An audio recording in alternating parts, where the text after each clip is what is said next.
Assalamualaikum warahmatullahi wabarakatuh. Halo teman-teman, selamat datang di video pembelajaran materi kode etik dan standar audit dengan dosen pengampu Dr. Novi Darmayanti, ST, MSA, AK. CA mata kuliah audit 2 yang akan dipresentasikan oleh kelompok 2. Anggota kelompok terdiri dari 1. Bella Sanggita Fajar W23 04 1001 2. Syafika Nur Maulida 23 04 1005 3. Risalatun Nihayah 23 04 1006 4. Husnul Hamidiyah 23 04 1010 5. Siti Aizatun Nisa 23 04 1032. Apakah Anda tahu kode etik pada audit internal? Kode etik merupakan aturan perilaku yang harus diterapkan dan melekat pada diri atau lembaga auditor internal. Kode etik berlaku baik pada saat pelaksanaan tugas audit maupun tugas audit lainnya. Kode etik juga sering disebut sebagai standar perilaku auditor internal. Terdapat tujuan dan daya guna kode etik, yakni tujuan kode etik adalah untuk mengembangkan budaya etik di dalam profesi audit internal.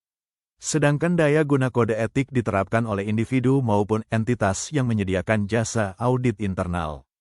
Pada ILA, yang dimaksud dengan auditor internal adalah anggota IIA, yaitu penerima sertifikasi profesional IIA, CIA, CGAP-CCSA, dan CFSA, dan kandidat penerima sertifikat-sertifikat tersebut.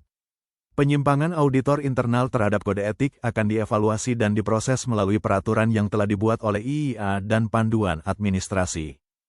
Adapun prinsip-prinsip kode etik IIA, auditor internal diharapkan dapat mengaplikasikan dan mempertahankan prinsip-prinsip berikut. Integritas. Integritas auditor internal membangun kepercayaan dan memberikan dasar kepercayaan terhadap penilaian yang dilakukan. Objektivitas. Auditor internal menunjukkan tingkatan objektivitas profesional tertinggi dalam mengumpulkan, mengevaluasi, dan mengomunikasikan informasi tentang aktivitas atau proses yang sedang diperiksa.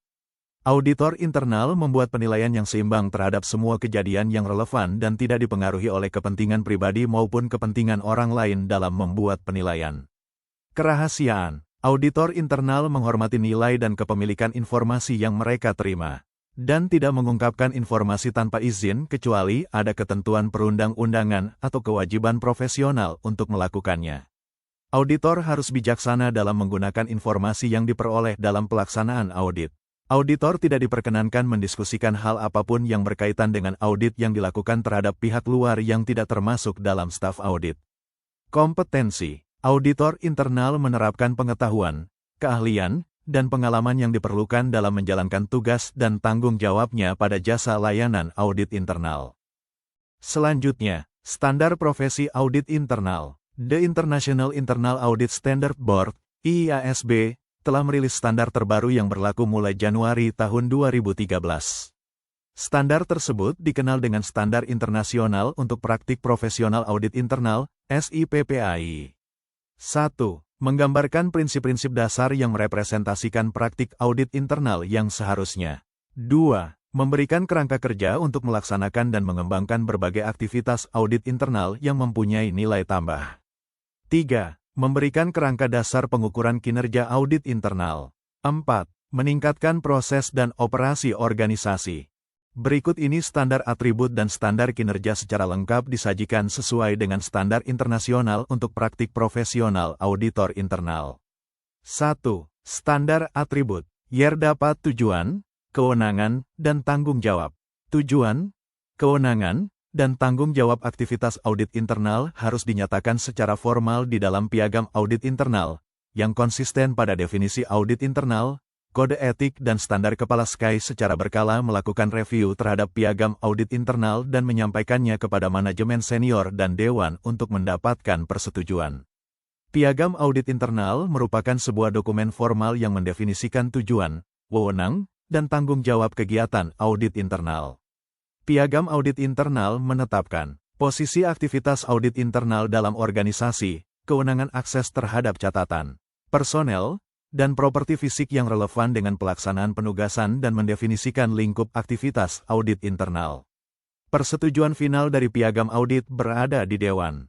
Adapun independensi dan efektivitas. Aktivitas audit internal harus independen. Auditor internal harus objektif dalam menjalankan pekerjaannya. Independensi adalah kebebasan dari kondisi yang mengancam kemampuan aktivitas audit internal untuk melaksanakan tanggung jawab audit internal dengan cara tidak memihak. Untuk mencapai tingkat independensi membutuhkan efektivitas untuk melakukan tanggung jawab pada aktivitas audit internal. Kepala Satuan Audit Intern harus memiliki akses langsung dan tak terbatas kepada manajemen senior dan Dewan Pengawas. Hal tersebut dapat dicapai melalui hubungan pelaporan ganda kepada manajemen senior dan Dewan Pengawas. Ancaman terhadap independensi harus dikelola dari tingkat individu auditor intern, penugasan, fungsional, dan organisasional. Dan adapun keahlian dan kehati-hatian profesional.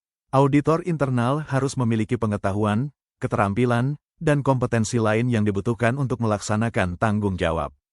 Aktivitas audit internal secara kolektif harus memiliki atau mendapatkan pengetahuan, keterampilan, dan kompetensi lain yang dibutuhkan untuk melaksanakan tanggung jawab. Adapun jaminan kualitas dan program pengembangan. Kepala SKY harus mengembangkan dan mempertahankan program jaminan dan peningkatan kualitas yang mencakup semua aspek aktivitas audit internal.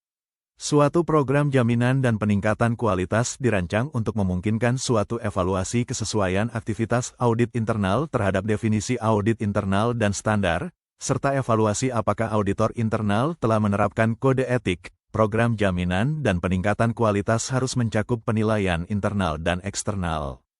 Penilaian internal harus mencakup hal-hal berikut. 1. Pemantauan kinerja aktivitas audit internal secara berkelanjutan. 2. Review berkala yang dilakukan melalui penilaian diri sendiri, self-assessment, atau oleh pihak lain dalam organisasi yang memiliki pengetahuan memadai tentang praktik audit internal. Penilaian eksternal. Penilaian eksternal harus dilakukan setidaknya 5 tahun sekali oleh peninjau atau tim peninjau independen dengan kualifikasi tertentu dari luar organisasi.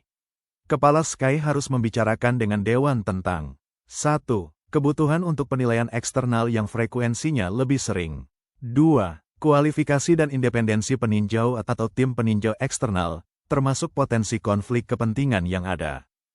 2. Standar kinerja audit internal yakni pengelolaan fungsi audit internal mengelola aktivitas audit internal secara efektif agar memberikan nilai tambah bagi organisasi. Manajemen risiko dan pengendalian. Aktivitas audit internal harus mengevaluasi efektivitas manajemen risiko, membantu organisasi menjaga pengendalian internal, mengevaluasi kemungkinan terjadinya kecurangan, komunikasi hasil audit. Hasil audit harus disampaikan secara akurat, objektif, jelas, lengkap, tepat waktu. Dan yang terakhir kesimpulan. Kode etik merupakan aturan perilaku yang harus diterapkan auditor internal dalam menjalankan tugasnya. Auditor internal wajib menerapkan prinsip integritas, objektivitas, kerahasiaan, dan kompetensi. Selain itu, auditor internal juga harus mematuhi standar internasional untuk praktik profesional audit internal, SIPPAI, agar audit berjalan efektif, profesional, dan mampu memberikan nilai tambah bagi organisasi. Demikian sudah pemaparan materi dari kelompok 2. Terima kasih, semoga bermanfaat.